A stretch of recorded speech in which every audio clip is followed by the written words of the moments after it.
అసెంబ్లీలో స్పీచ్ ఇచ్చిండు ఉత్తమ్ కుమార్ రెడ్డి. ఏం చెప్తాడబ్బా బడ్జెట్లో? నేను కూర్చొని మంచిగా రాసుకున్నా. ఏం చెప్పిండు?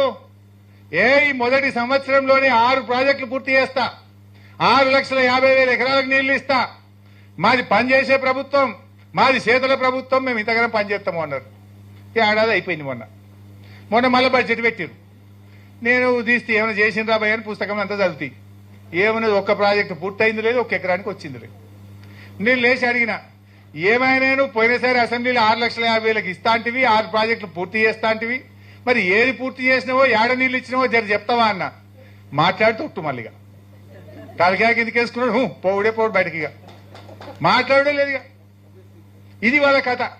ఇప్పుడు అపోజిషన్ లో కూర్చున్నప్పుడు మస్తుగా నరకచ్చు, చేస్తే తెలుస్తుంది.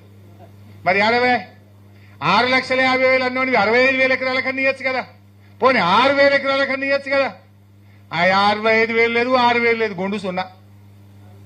ఇప్పుడు మళ్ళీ చెప్పిండు ఈ సంవత్సరం 6 లక్షలకి ఇస్తాను. ఇక చూడాలి మళ్ళీ ఏం చెప్తాడు. ఇక మళ్ళీ బడ్జెట్ పట్టుకుంటా ఇచ్చిపెట్టాను.